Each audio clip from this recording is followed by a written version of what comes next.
Data science in general is a new field. To have it as a career, to work for an audio streaming company that was not founded when I was in middle school, completely new. What I want to do is let people at a young age know that they don't have to be an engineer who builds bridges. You're listening to Christy Savage. Welcome to the 906. I'm Meha Chiraya. I am Archita Fritz. And we're your co-hosts on the 906, a global podcast where every season we interview and take a peek into the lives of 9 women from within our own communities to really understand how they have defined success on their own terms. The 906 is where friendship began, the Upper Peninsula of Michigan. Today, I'm very excited to welcome our next guest, my dear friend, Christy Savage. Christy Savage is a data-driven researcher with a passion for storytelling with numbers, and her career has taken her from Nashville to New York. She's worked in the energy sector, for a record label in music technology, and now works for Spotify.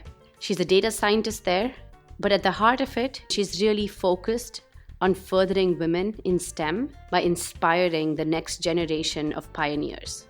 We're really excited to deconstruct what success looks like with Christy Savage on the 906. Christy Savage, thank you so much for coming all the way over here to Los Angeles, right? My home, my podcast studio right outside of Los Angeles, all the way from New York City. When did I start calling you Savage, Christy Savage? It had to have been when we first met. Freshman year. And is this a natural evolution? Yeah. And you've just been Savage since then in my phone, Yeah. in my life. Okay, so Savage, tell us about what shaped you before you got to New York, like your roots in Michigan. So my origins are in Michigan, as you can tell by my awesome Midwestern accent. Yeah, you definitely don't have a New York accent. Yeah. And that is where I met Meha, at the University of Michigan. Go Blue! Go Blue! We both roomed randomly, freshman year. That already put us in a slightly same mentality to say, I'm just going to go to college, not with anyone I know, and try something new. I'd never thought about it that way, Christy Savage. Then we connected because we were both open to the newness of college and the newness of new experiences. Because I knew people from the UP that are going to Michigan. You knew people. She knew 2 people from the UP because that's the total population. And you knew people from down the street in Dearborn. Yet I feel like freshman year, we just decided to expand our social circles. Mm-hmm. I think it was lucky that we were both also female engineers. So there was a little bit of randomness, a little bit of luck, and then We joined SWE together, Society of Women Engineers. we did join the Society of Women Engineers together. Meha was definitely more driven freshman year, and I think had ambitions that I couldn't even fathom. But I won either a water bottle or a towel. A water bottle from SWE, and so I stuck with it. Yeah, I remember that. At the first event, it was like a raffle. Yeah. This seems great. I'll show up again. It's interesting hearing you say that, Savage, that I had ambitions then, because I have always viewed myself as in the ocean, just like drifting along and like happening to do well and land on my feet. And if I'm not on my feet, I'll just keep drifting until I circle right side up. But you're like charging forward on dry land. I'm glad that you view me as so inspirational. So, but in college, did you feel like you were drifting in college? Drifting is it is a weird word because it sounds like you don't have a purpose and you don't know where you're going. I have vague notions of where I want to be, but I also don't want to confine myself and say this is the only thing that I can be. Okay then, so tell us about your journey, Savage, to how you drifted along to where you are today. It's been a long journey to get to a stable career at a company that I love and support in a job function that I'm really passionate about.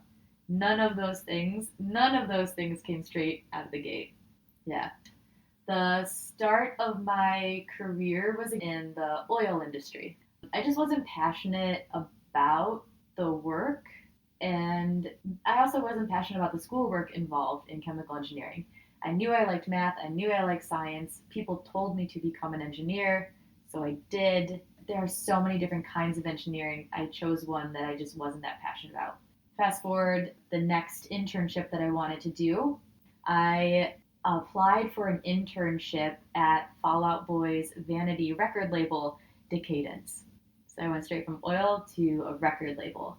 And I applied and I didn't get it. But because I am obsessed with music, I knew that I'm passionate about this and this is just where I want to be in this moment. I worked all summer, took a class at college so I could continue on, making sure I'm still on track to graduate, and then took an internship actually in the fall semester. So a little off schedule from everyone else, but it worked in my favor. Less people, I think, applied for the internship, and it worked. The stuff I was doing was not engineering related whatsoever. Most of what I was doing was creative. I made a couple lyric music videos. I did a lot of other random stuff to promote artists by building web pages, helping with their tour schedules, like anything that was not related to an oil refinery. Crazy. And remind me, was that an unpaid job? It was an unpaid internship in New York City. How did you survive? How did you survive those months? So luckily, I saved up a lot of money coming from my college career at the University of Michigan. I'd heard New York was really expensive. So I said, why don't I save 1.5x my monthly rent currently to make sure that I can afford New York? And in Michigan, I was paying about like $250 of rent. So for New York, I figured I would be able to survive on $300. Oh my God. Wildly inaccurate. Wildly inaccurate. I should have done a little research on Craigslist. So this was before a lot of housing apps, and I did find all the places that I would live on Craigslist. Okay, so let's put it this way. So you seem to be financially savvy, right? You budgeted X amount of money for and then I New spent York. it all my first month on rent. No way. I ran out very quickly. It's New York. Yeah, it was not easy. It was not easy, but you just pick yourself back up. I'm a go with the punches type person, so everything that fell through or didn't work out, I still showed up to work acting like nothing was wrong, and every night would try to figure out what New York City is. Why is it the way it is? So what made you keep going? Why didn't you? Like, some people are like, okay, New York is the dream that is not working out. I'm going back home to Michigan. It did work out. For everything that didn't work out, there was always one step where it did.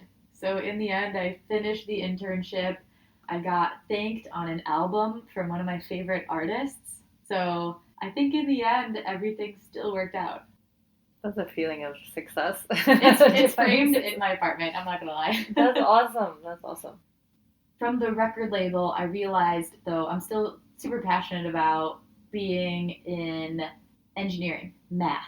This is my entire life that I've been studying. I can't just jump to a creative field because I was also pretty bad at it. I'm not meant to be a creative person. So how can I make sure I try to combine the two? So I actually really care about my work. I believe in it, but it's still something I'm good at. So then today, Savage, you're a data scientist at Spotify.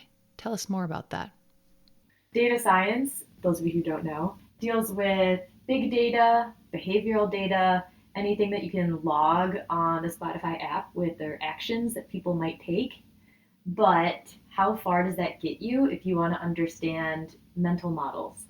Such as if I launch a new product, are people understanding it? Are they aware of it? Do they have any confusion? That's not something that data can show. And so I work with my counterpart, a user researcher, who actually has attitudinal behavior. And she gets her data in a different form. So she'll actually talk to a small group of users, really understand their mentality about how and why they're using certain products and certain features. And so the talk I gave most recently spoke about how the data said one thing, but the users said another.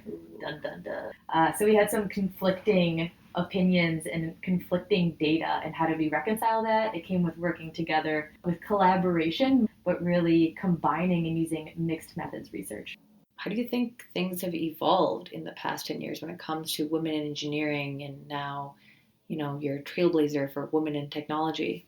I think it's evolved over more than just 10 years ago, over, let's say, 30 years ago. I've always luckily had both my mom and my sister as role models in the engineering community, so two females.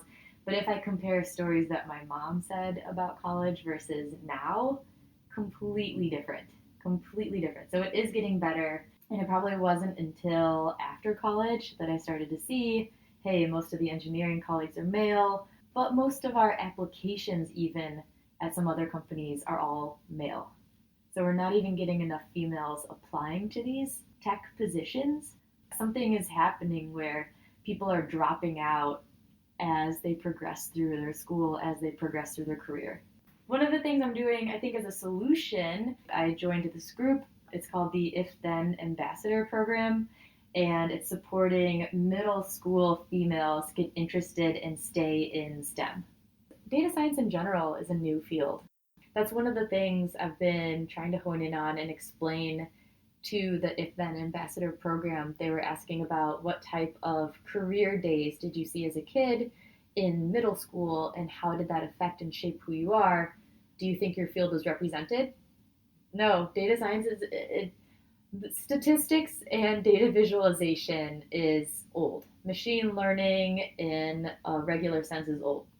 But to have it as a career that's now like thousands of people, it's completely new. To work for an audio streaming company that was not founded when I was in middle school, completely new.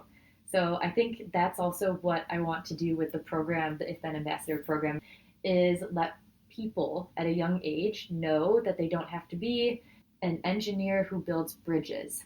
There are also so many other new fields that are going to be created that you can't even think about right now. So how do you encourage that entrepreneurship? How do you encourage that creative thinking so that it's just finding out what you're passionate about, how to make the world a better place, and then do it. Even if no one else has done it before, you're going to be the one to do it. How do you do it? So, Savage, sounds like mentoring and giving back to young people is a key priority for you. But what about you? What about people in your life that you consider mentors? Who are some mentors I've had in my life? One is Meha. Savage, you are my number one person I go to for career advice because I think that I have found in someone, even though we're on completely different career paths, you have a like-minded mindset of how to ask for help, how to give presentations, how to get the right group of people in a room and make it a productive thing. So if I'm stuck, I like going to someone who has a similar mindset and who I can be completely and totally honest with and not have to put on a show, be on my A game. First of all, mentoring, I've always been a big fan of it. I don't think I understood it when I first was in my first career. And I just didn't understand what asking someone either 2 years older than me or 10 years older than me or 30 years older than me in their career, what would they offer me? I was just trying to survive day to day and do my day-to-day work. It took me a while to realize that I like being a mentor. And now that I understand what a mentor can provide, I understand also what a mentee can provide and what they should be asking. This is actually one of the first company I've worked for where I also really feel like we have a really good, strong female presence in leadership positions. That has been very, very helpful. And as I become more and more aware about what makes a good leader and who I want to be, it's easy to pick out the types of people who I see similarities with and can kind of model myself after. So I think there's a lot of people that I turn to for varying degrees of advice. The higher up they are, obviously I'm not going to ask them for help on my day-to-day work, but I can at least ask them what steps they took in the next 10 years to get where they are. So we're talking about women in leadership positions, Savage, and we know that success comes in so many different ways. So how do you define success in your life today? My success does come from internal happiness. I think I have a drive that is probably different than a lot of other people's, but I know what I want. I know where I want to be. I have a 5-year plan and I want to get there. There are other degrees of success. Like you could already be successful and just want to coast, and that's also perfect.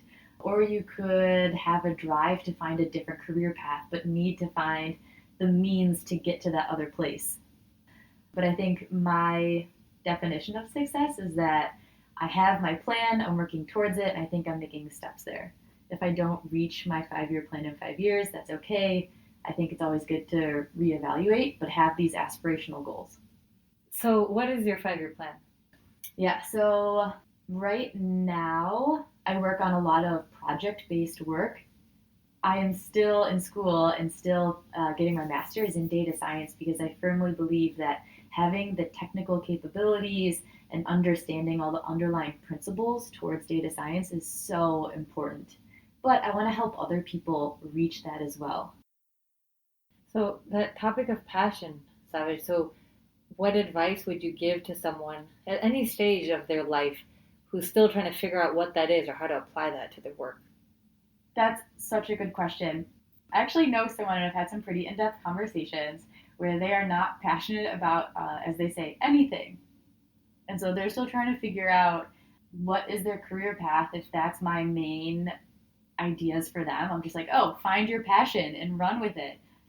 That type of adage. It doesn't work for everybody because it could be something unattainable or it could be something that you don't know how to verbalize or isn't an actual field where you can make a profitable, happy living. And I think that's really hard, but I think taking stepping stones to where you want to get to is a way to do it. And by stepping stones, I mean, it'll be different for everything, but again, I am passionate about music. That doesn't mean I have to go down the direct route of being a musician. Took piano forever and can't even play chopsticks. But at the same time, now I'm a data scientist for a music company, someone who is tangentially related to something where I feel passionate to work for. That's what I was going to ask actually. Do you feel that you're applying your passion to what you currently do today? I have that double whammy. I love data science. I love math. I love stats. This is exactly what I want to do. And I love doing it for musicians, for supporting artists who are still trying to make it, people who actually have that talent that I wish I had. So I love that I'm able to apply like both aspects of my field as my passion, but I completely understand and sympathize with that can happen for everybody. Getting as close as you can to something that you believe in, I think will make your work easier for you when you care about it. Well said. So, okay, so in addition to your career, in addition to supporting women in STEM, I know you have a personal life. Yeah, okay. I also have a boyfriend, and we should mention him. But one of the reasons why he's also so great is that I can still have this crazy life where I'm driven at work, I'm trying to take classes, I'm trying to do 27 new sports, and he's still very supportive of that. And so he knows that there are going to be some nights for me that are later than others, but I do always try to make time, at least on weekends. We have date nights, he doesn't prefer it this way, but I calendar schedule everything. That's the only way I think for me to keep track of everything and make sure I don't double book, make sure I don't forget anything. Dinner is only 2 hours, and that's all we have on the calendar. If it runs late, we have to wrap it up because I'm going back home to study. But see, it's funny because I think of you as someone who's also very spontaneous. Yes. So how do you balance being spontaneous with having this insane schedule? Like, I would never know that this is your secret to success. The good thing about calendar apps, all calendar apps, is that any chunk of time is movable. You're so flexible, so it's like contradictory. It doesn't seem like I'm the type of person that would do this, but I think it helps, especially like as my career grows as well, and I have so many projects to juggle.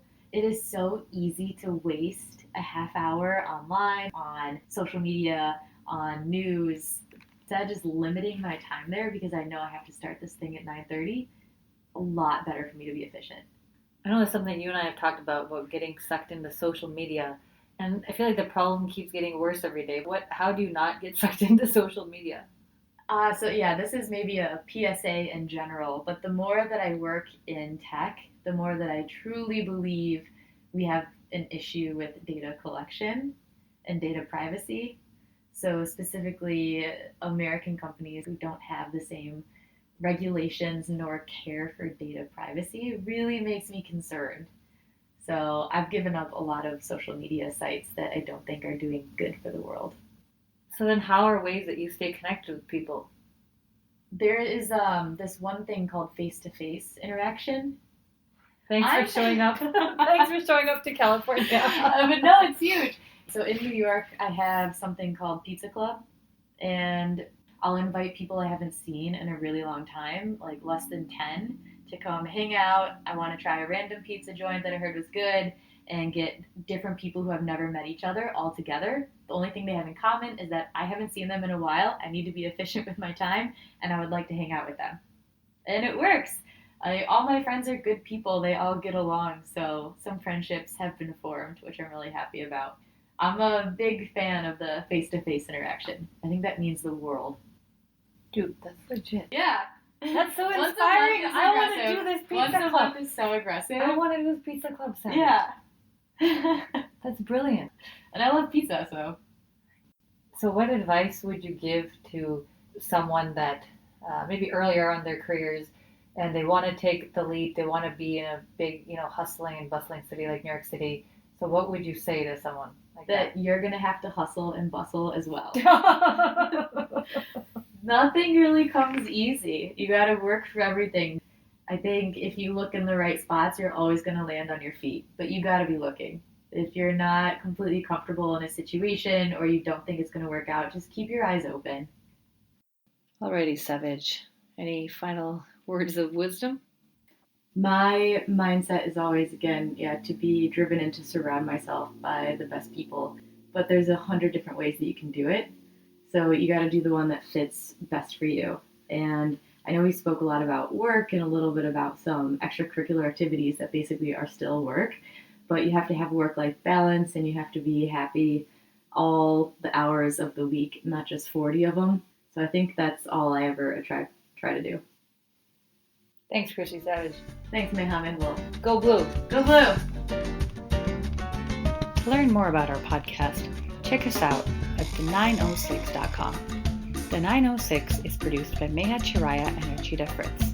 Subscribe to us on your favorite podcast platform to tune in and hear the stories that'll elevate and inspire you.